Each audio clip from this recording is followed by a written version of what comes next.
Hello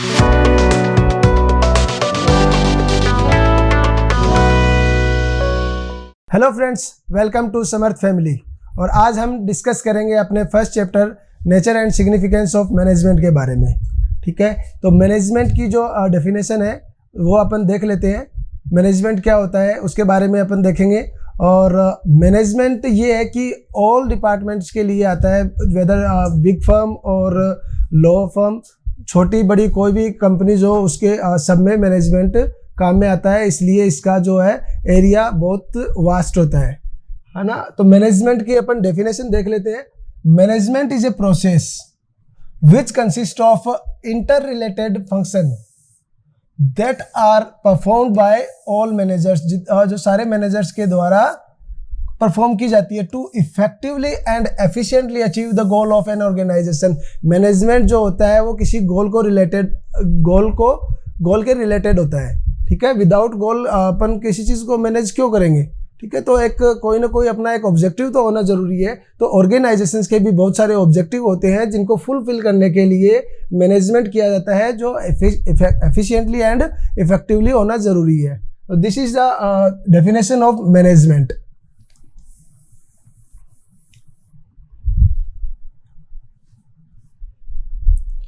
अब efficiency और effectiveness क्या होता है वो अपन देख लेते हैं।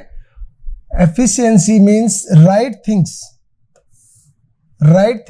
Doing right things, ensuring optimum utilisation of resources और रिड्यूसिंग कॉस्ट। जिससे क्या होता है, कॉस्ट रिड्यूस होती है। जो थिंग्स होती है वो अपन राइट टाइम पे उसको डूइंग द राइट थिंग्स, जो चीज़ें हैं वो सही तरीके से करें और उसका ऑप्टिमम यूटिलाइजेशन और रिसोर्सेज का और कॉस्ट को रिड्यूस करना। दिस इज एफिशिएंसी, जो बेसिकली रिलेटेड है वो किससे रिलेटेड है, कॉस्ट रिड्यूसिंग से। इफेक्टिवनेस जो रिलेटेड है doing the things on right time पे जो चीज़ें हैं वो कंप्लीट होनी चाहिए, taking correct decision and actions in every situation to achieve the target. तो इफेक्टिवनेस जो है रिलेटेड है वो अपना टाइम से, और जो एफिशिएंसी है वो रिलेटेड है कॉस्ट से। जो ऑप्टिमम यूटिलाइजेशन ऑफ रिसोर्सेज से हम कॉस्ट को रिड्यूस कर सकते हैं। तो ये एक बेसिक डिफरेंस है जो इसमें एफिशिएंसी एंड इफेक्टिवनेस में। उसके बाद नेक्स्ट हम अपन चलते हैं कैरेक्टरिस्टिक्स ऑफ मैनेजमेंट। कैरेक्टरिस्टिक्स अपन देख लेते हैं मैनेजमेंट की। मैनेजमेंट का फर्स्ट कैरेक्टरिस्टिक्स है गोल ओरिएंटेड प्रोसेस। जो अपन ने उसमें डेफिनेशन में देखा था कि एक किसी पार्टिकुलर गोल को लेके मैनेजमेंट किया जाता है। तो ये एक गोल ओरिएंटेड प्रोसेस है, बिना किसी गोल के तो ये पॉसिबल है नहीं। तो मैनेजमेंट क्या है, एक गोल ओरिएंटेड प्रोसेस, परवेसिव नेचर होता है इसका। मैनेजमेंट का जो सेकंड कैरेक्टरिस्टिक्स है वो है परवेसिव। ये मतलब ये तो है नहीं कि मतलब एक ही जगह पे लागू होता है, ये मतलब सभी जगह पे लागू होता है। जैसे अपने इंडिया है, इंडिया कंट्री वाइज अपन देख लेते हैं। इंडिया में भी मैनेजमेंट किया जाता है, यूएसए है वहाँ पर भी मैनेजमेंट किया जाता है। तो इसका जो है नेचर है वो परवेसिव नेचर है। ठीक है, जैसे अपन बिग फर्म में देखेंगे, स्मॉल फर्म में देखेंगे। ठीक है, उसके बाद जो नेक्स्ट आता है कैरेक्टरिस्टिक्स वो है मल्टी डिमेंशनल। मतलब ये हो गया कि ये अलग अलग जगहों पे काम में आता है। ठीक है, तो मल्टी डिमेंशनल में अपने आते हैं, इसमें तीन है जो management for work, management of people and management of operation. Management of work में अपन देखते हैं कि जो टास्क, ये जो गोल है या फिर टास्क मान लो, टास्क को कंप्लीट करने के लिए किया जाता है। तो ये इफेक्टिवली तरीके से टास्क कंप्लीट हो रहा है तो उसको टास्क को मैनेज किया जाता है। इसके अंदर इसमें आता है मैनेजमेंट ऑफ पीपल, लोगों का मैनेजमेंट किया जाता है। जो भी एम्प्लॉयज़ होते हैं, जिसमें अपन स्टाफिंग देख सकते हैं। स्टाफिंग में क्या होता है, सिलेक्शन एंड रिक्रूटमेंट होता है। तो अपन पीपल को उस तरीके से अपन मैनेज करके चलते हैं। तो this is the management of people. और नेक्स्ट अपन में आता है मैनेजमेंट ऑफ ऑपरेशन।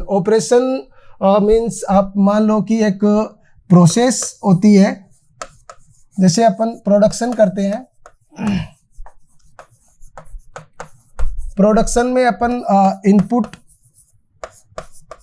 लगाते हैं और उसको प्रोसेस करते हैं तो अपना एक आउटपुट निकलता है। तो ये एक अपना ऑपरेशन हो गया, ठीक है। तो इसको मैनेज करना क्या हो गया, मैनेजमेंट ऑफ ऑपरेशन, जो कि किनसे मिलके होता है, वर्क और ऑपरेशन को दोनों को मिला के। तो दोनों ये साथ में चलते हैं तो मैनेजमेंट ऑफ ऑपरेशंस होता है अपना। उसके बाद नेक्स्ट कैरेक्टरिस्टिक्स है continuous process. Management is not a one time event. ये क्या है, चलता रहता है ना। प्लानिंग होती है वो अपने को कंटिन्यू करनी पड़ती है, ठीक है। ऑर्गेनाइजिंग होता है इसमें जो कंटिन्यू करना पड़ता है। जो स्टाफिंग अपन देखते हैं इसमें क्या होता है, रिक्रूटमेंट है, तो वो ये तो है नहीं कि एक बार जिनको रिक्रूट कर लिया है, सिलेक्ट कर लिया है, वो परमानेंट रहेंगे। वो कुछ छोड़ के भी चले जाते हैं और कुछ नए भी अपने को हायर करने पड़ते हैं। तो ये क्या आता है, इसका कैरेक्टरिस्टिक्स है कंटिन्यूअस प्रोसेस, ये लगातार चलता रहता है। उसके बाद आती है ग्रुप एक्टिविटी। मैनेजमेंट जो है वो किसी एक इंडिविजुअल के थ्रू नहीं हो सकता है, वो क्या है, ग्रुप एक्टिविटी है। मैनेजमेंट को अपन डिनोट करते हैं, आई से डिनोट नहीं करते हैं अपन, इसको किससे डिनोट करते हैं, we say. We are the management. तो मैनेजमेंट कोई एक इंडिविजुअल नहीं होता है, एक अकेला जना कुछ भी नहीं कर सकता है, इसलिए management is A group activity. Dynamic function, environment में जो भी चेंजेस होते हैं,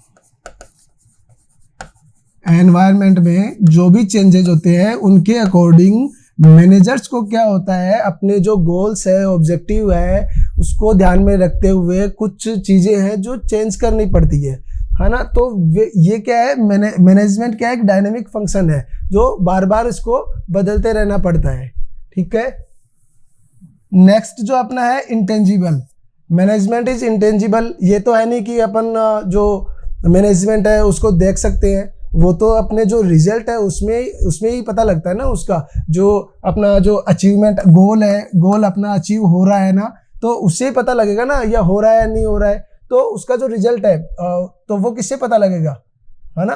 तो वो तो अपना जो अचीवमेंट हुआ है उसी से पता लगेगा। तो दिस इज इंटेंजिबल है, हम इसको देख नहीं सकते, इसको महसूस ही कर सकते हैं। तो ये हो गई characteristics. Goal oriented process, pervasive, multidimensional में हो गया management for work, management for people, management for operation. और चौथा है इसका continuous process and group activity, dynamic function and intangible. Next अपन चलते हैं ऑब्जेक्टिव ऑफ मैनेजमेंट। मैनेजमेंट जो होता है किसी ऑब्जेक्टिव के लिए होता है ना। ऑर्गेनाइजेशन के बहुत सारे ऑब्जेक्टिव होते हैं, तो कौन कौन से इनके ऑब्जेक्टिव होते हैं, तीन ऑब्जेक्टिव होते हैं इसके, ऑर्गेनाइजेशनल, सोशल एंड पर्सनल। कौन कौन से ऑब्जेक्टिव हो गए, organisational, social and personal. Organisational for the organisation, जिसमें क्या आ गया, survival, profit and growth. Survival क्या होता है, सबसे पहले एक ऑर्गेनाइजेशंस को सर्वाइव ही करना पड़ता है। जब उसकी एंट्री होती है तो उसको सर्वाइवल के लिए ही जाना पड़ता है। और सर्वाइवल कैसे होगा, जब उसकी कॉस्ट कवर होगी। तो सर्वाइवल किससे रिलेटेड है, कॉस्ट कवर से। जब अपनी कॉस्ट कवर हो रही है तो अपन उस इंडस्ट्री में सर्वाइव कर रहे हैं। क्योंकि बड़े बड़े जो बिजनेसमैन होते हैं वो न्यू जो एंटरप्रेन्योर है, जो नए जो बिजनेसेस आ रहे हैं, उनको आसानी से घुसने नहीं देते हैं। तो इसलिए सर्वाइव करने के लिए अपने को कॉस्ट कवर करना ज़रूरी है। सर्वाइवल करने के बाद कोई भी ऑर्गेनाइजेशन है वो प्रॉफिट के बारे में सोचता है। जब अभी जो एंट्री हो गई है, एंट्री होने के बाद में वो सर्वाइव कर रहा है, उसकी कॉस्ट कवर हो रही है, तो नेक्स्ट वो जाता है प्रॉफिट की तरफ। जैसे उसको प्रॉफिट होगा, प्रॉफिट मैक्सिमाइजेशन होने के बाद में उसको जो है प्रॉफिट को घर पे लेके नहीं जाना है, उसको री इन्वेस्ट करना है ताकि वो ग्रोथ कर सके। तो नेक्स्ट जो ऑब्जेक्टिव है उसका ग्रोथ, ठीक है। तो ये तीन है जो ऑर्गेनाइजेशन के ऑब्जेक्टिव है। उसके बाद अपन चलते हैं सोशल ऑब्जेक्टिव में। सोशल ऑब्जेक्टिव मीन्स कोई भी मैनेजमेंट है उसका सोशल ऑब्जेक्टिव होना ज़रूरी है ना, मतलब वो अपने लिए नहीं सोचे, सोसाइटी के लिए भी उसकी कुछ ना कुछ रिस्पॉन्सिबिलिटीज़ होती हैं। तो ये इसके सोशल ऑब्जेक्टिव है जनरेटिंग एम्प्लॉयमेंट, लोगों को एम्प्लॉयमेंट देना, using eco friendly methods of production, जो भी प्रोडक्शन करे वो इको फ्रेंडली होने चाहिए। ऐसे नहीं कि मतलब जो एनवायरनमेंट है अपना उसको नुकसान पहुंचाता रहे। तो ये क्या है, और लोगों को रोज़गार भी मिलना चाहिए, जो वीकर सेक्शन है उसके लिए हेल्प करे, फाइनेंशियली हेल्प करे, लोगों को एजुकेशन दे, जो कि CSR पॉलिसीज़ भी है, गवर्नमेंट की जितनी भी पॉलिसीज़ है उसमें हेल्प करे। तो वो क्या हो गया इसका सोशल ऑब्जेक्टिव। नेक्स्ट जो आता है पर्सनल ऑब्जेक्टिव, जो मैनेजमेंट है, मैनेजमेंट में अपन देखते हैं उनके पर्सनल ऑब्जेक्टिव भी आने चाहिए। फेयर वेजेज, जो एम्प्लॉयज़ है उनको वेजेज है जो टाइम पे मिल रहा है, जो काम कर रहे हैं उसी के अकॉर्डिंग उनको वेजेज मिल रहा है। दूसरा है इसका good working condition. Good working condition means जो एम्प्लॉयज़ काम कर रहे हैं उनको एक जो एरिया ऑफ एनवायरनमेंट है, जो वर्क एरिया है उनका, वो अच्छा मिले उनको। एंड नेक्स्ट है ग्रोथ, ऑर्गेनाइजेशन के साथ साथ एम्प्लॉय भी ग्रोथ करे। ये नहीं कि ऑर्गेनाइजेशन है अपना प्रॉफिट कमा रहा है और एम्प्लॉय को ऐसे परेशान कर रखा है, उनका जो है अपने सैलरी है वो टाइम पे नहीं मिल रही है, ठीक है, तो उनकी खुद की ग्रोथ नहीं हो रही है, उनको कोई एक्सपीरियंस नहीं मिल रहा है, ठीक है। तो ये है पर्सनल एक्सपीरियंस, पर्सनल ऑब्जेक्टिव्स।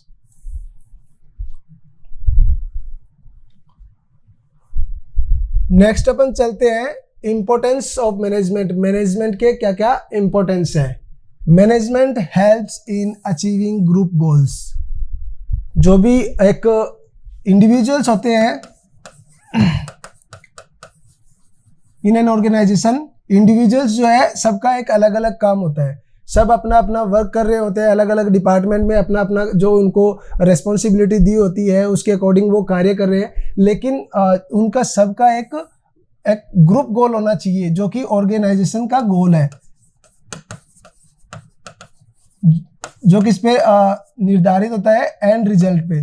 तो सबका क्या है, ग्रुप गोल होना चाहिए, ठीक है। तो management helps in achieving group गोल, किसी एक इंडिविजुअल का गोल नहीं है, वो पूरे ग्रुप का गोल है। Management improves efficiency. एफिशिएंसी अपन ने अभी देखा था, efficiency means optimum utilisation of resources, जिससे कॉस्ट का क्या होता है, रिडक्शन होता है। जो किससे होता है, ऑप्टिमम यूटिलाइजेशन ऑफ रिसोर्सेज, जो भी रिसोर्सेज है हम उसका अच्छी तरीके से उपयोग करें और कॉस्ट में रिडक्शन करें। तो ये मैनेजमेंट ही है जो एफिशिएंसी में इंप्रूवमेंट लेके आता है। मैनेजमेंट क्रिएट्स डायनेमिक ऑर्गेनाइजेशन, जो ऑर्गेनाइजेशन है उसको चेंज करता रहता है, जो भी बाहर की जो भी सिचुएशंस है एनवायरनमेंट की, जो भी इसके एक्सटर्नल जो फैक्टर्स है, इकोनॉमिक फैक्टर हो गए और पॉलिटिकल फैक्टर हो गए, डेमोग्राफिक फैक्टर हो गए। तो मैनेजमेंट क्रिएट करता है एक डायनेमिक ऑर्गेनाइजेशन को। नेक्स्ट है इसका management helps in achieving personal objective. जो भी पर्सनल ऑब्जेक्टिव है, अभी अपन ने देखे थे तीनों ऑब्जेक्टिव इसके, organisational objective, personal objective and social objective. जो भी इसके पर्सनल ऑब्जेक्टिव हैं, एम्प्लॉयज़ के बारे में सोचना, ठीक है, और उनकी जो वर्किंग कंडीशन है वो गुड वर्किंग कंडीशन होनी चाहिए,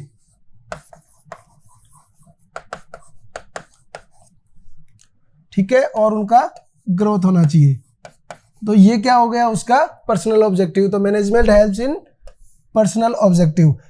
नेक्स्ट है management helps in development of society. अगर कोई भी ऑर्गेनाइजेशन है वो जो सोसाइटी में आप मान के चलो कि सोसाइटी में एम्प्लॉयमेंट जनरेट करता है, जो वीकर सेक्शन है उसको उठाता है और एजुकेशन प्रोवाइड कराता है, गवर्नमेंट की जितनी भी पॉलिसीज़ है जो अपने सोसाइटी के लिए है उनमें पार्टिसिपेट करता है। तो ये management helps in government of society.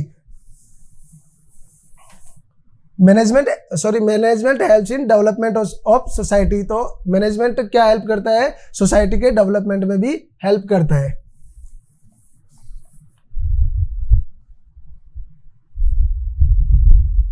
Next है अपना नेचर ऑफ मैनेजमेंट।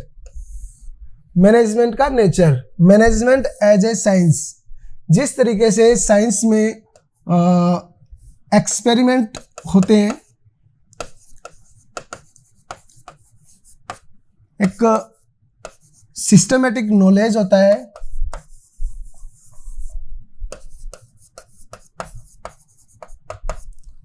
और यूनिवर्सल वैलिडिटी होती है।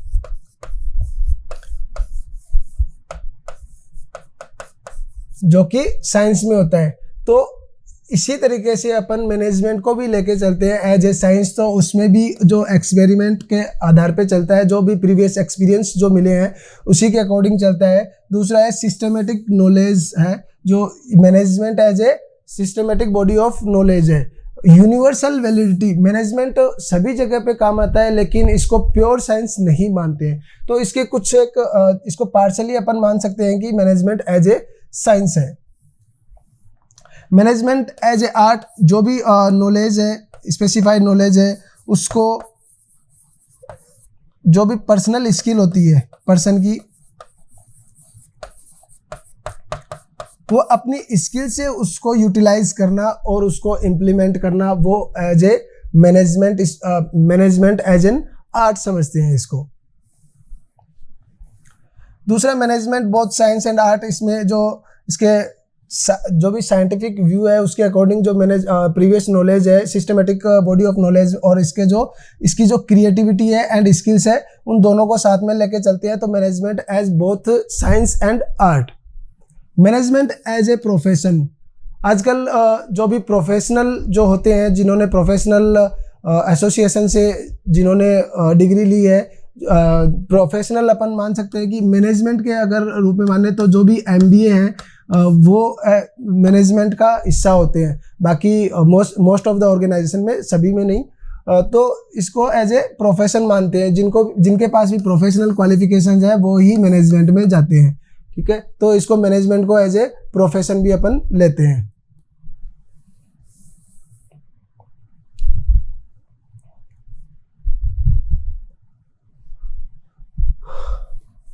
नेक्स्ट जो अपना टॉपिक है लेवल ऑफ मैनेजमेंट। मैनेजमेंट के कौन कौन से लेवल है? मैनेजमेंट के 3 लेवल अपन ने देखे थे, top level management, middle level management and lower level management. Lower level को अपन सुपरवाइजरी लेवल भी बोलते हैं। टॉप लेवल मैनेजमेंट में कौन कौन होते हैं? सीईओ होते हैं, एमडी होता है, इसका बोर्ड ऑफ डायरेक्टर्स होते हैं, जिनका काम क्या है? गोल डिसाइड करना। एक ऑर्गेनाइजेशन के गोल डिसाइड करना, क्या उसका गोल होगा, पॉलिसीज बनाना उसके लिए। ठीक है, और welfare and survival of organisation, organisation के सर्वाइवल के बारे में सोचना, जो बाहर का जो आउटसाइड वर्ल्ड है उससे लाइजनिक बनाना। ठीक है, तो ये जो भी इसके टॉप लेवल मैनेजमेंट में ये लोग आते हैं। सीईओ, एमडी, मैनेजिंग डायरेक्टर हो गया, और बोर्ड ऑफ डायरेक्टर्स हो गए, चेयरमैन हो गया। ठीक है, इन लोगों का काम क्या होता है? पॉलिसीज बनाना और ऑब्जेक्टिव डिसाइड करना। और जो कि आगे मिडिल लेवल को वो डायरेक्ट मतलब जो भी अपने गोल है वो उनको बताते हैं। मिडिल लेवल में आते हैं एचओडी, हेड ऑफ डिपार्टमेंट आते हैं। ठीक है, और जैसे परचेज हेड हो गया।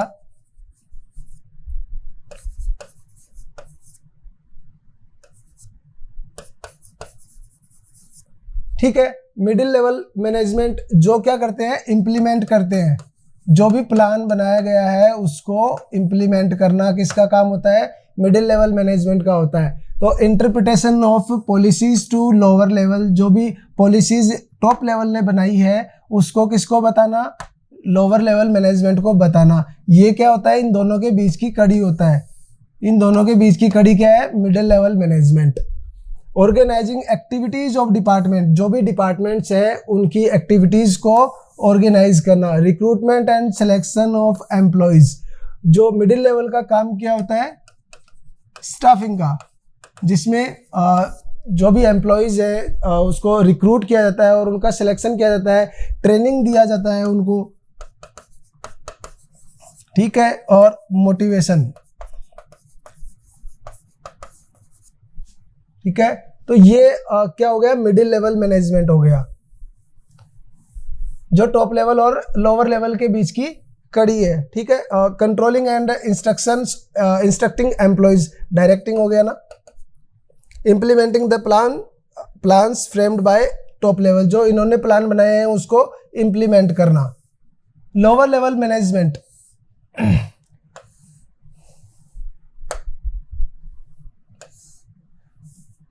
Representing grievances of workers. Lower level management में क्या आ गया, सुपरवाइजर आ गया,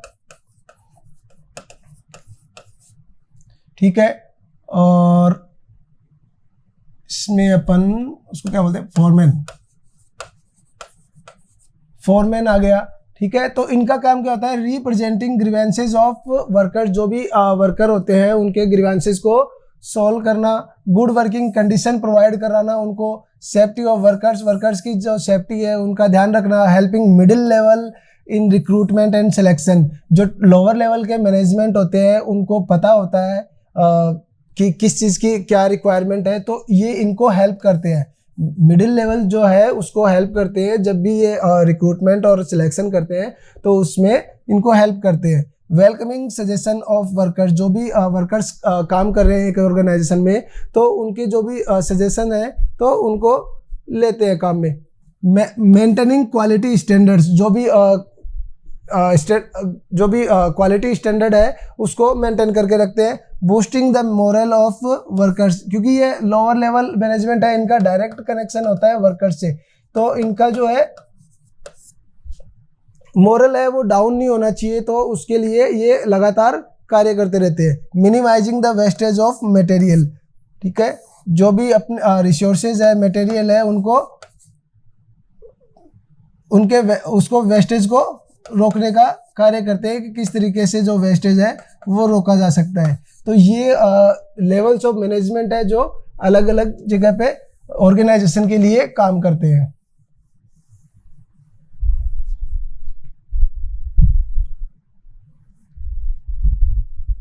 नेक्स्ट अपना आता है फंक्शन ऑफ मैनेजमेंट। मैनेजमेंट के क्या क्या फंक्शन है वो देखेंगे। और मैनेजमेंट के फंक्शन है planning, organising, staffing, directing and controlling. Management के 5 फंक्शन है। प्लानिंग क्या होता है, process of deciding in advance what is to be done, when, how and by whom it is to be done. आज हम present में और फ्यूचर में हम क्या करेंगे उसके बारे में पहले से ही डिसाइड करना, वो क्या होता है प्लानिंग। तो कौन क्या करेगा, कब करेगा, what is to be done, when, how and by whom is to be done, किसके द्वारा किया जाएगा, वो क्या है प्लानिंग। तो ये एक मैनेजमेंट का फंक्शन है। Organising, assigning duties, grouping task, establishing authority and allocating resources required to carry out specific plan. किसको कहाँ पे किसकी ज़रूरत है वो यहाँ पे डिसाइड किया जाता है, किसको क्या क्या रेस्पॉन्सिबिलिटीज़ देनी है, किसको ऑथराइजेशन देना है। तो असाइनिंग ड्यूटीज़ ये ऑर्गेनाइजिंग में आता है। तो ये एक जो मैनेजर है उसका फंक्शन है। नेक्स्ट उसमें आता है स्टाफिंग। स्टाफिंग बताया था कि जो मिडिल लेवल के जो मैनेजमेंट है वो स्टाफिंग करते हैं। स्टाफिंग में हम देखते हैं कि रिक्रूटमेंट होता है, सिलेक्शन होता है। रिक्रूटमेंट जो है वो पॉजिटिव है, लेकिन सिलेक्शन है वो नेगेटिव है।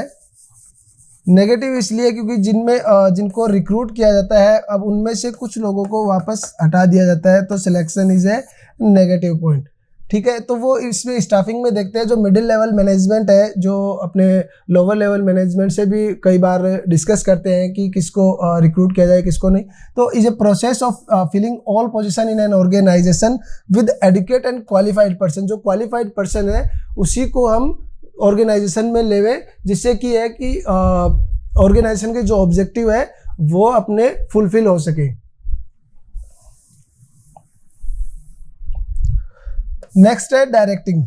जो मैनेजर होता है उसका काम होता है डायरेक्ट करना। Direct leading, influencing, guiding, supervising and motivating people towards attainment of plan target. जो भी ऑब्जेक्टिव है एक ऑर्गेनाइजेशंस के उसको अचीव करने के लिए उनको एक लीड किया जाता है, उनको इन्फ्लुएंस किया जाता है, उनको गाइड किया जाता है और उनको समय समय पे मोटिवेट किया जाता है ताकि वो ऑर्गेनाइजेशन के गोल के अचीवमेंट में अपना कार्य करते रहें। डायरेक्टिंग में क्या आता है, इनको डायरेक्शन मिलता रहता है। नेक्स्ट है अपना कंट्रोलिंग। कंट्रोलिंग में अपन देखते हैं कि जो भी अपन ने प्लान किया है उस प्लान के अकॉर्डिंग अपना एंड रिजल्ट आ रहा है ना। तो ensure that activities conforms to standard set for performance. जो भी अपन ने स्टैंडर्ड सेट किया है उसी के आधार पे काम हो रहा है और जो अपना एंड रिजल्ट है वो आ रहा है या नहीं आ रहा है। तो ये मैनेजमेंट के फंक्शन हो गए। क्या क्या हो गया, planning, organising, staffing, directing and controlling. इसको अपन और भी अच्छे तरीके से देखेंगे जब ये चैप्टर्स है आपके नेक्स्ट, तो इसमें और अच्छे से डिटेल में डिस्कस करेंगे। नेक्स्ट अपना कोऑर्डिनेशन। कोऑर्डिनेशन अपन नेक्स्ट क्लास में देखेंगे और उसके साथ ही अपन एमसीक्यू भी करेंगे और मेन जो अपना फोकस रहेगा वो एमसीक्यू ऊपर ही रहेगा, ताकि क्योंकि आपने अभी अभी ये सब चीज़ें पढ़ी है लेकिन इसको एमसीक्यू में आपने अभी डिटेल में एग्ज़ाम दिया है, लेकिन आपके जो सीयूईटी एग्ज़ाम में एमसीक्यूज़ ही आएंगे। तो ज़्यादा से ज़्यादा अपन एमसीक्यूज़ करेंगे ताकि आप और इसको अच्छी तरीके से समझ सके। तब तक के लिए विराम देते हैं अपनी क्लास को, नेक्स्ट क्लास में मिलते हैं। Thank you very much.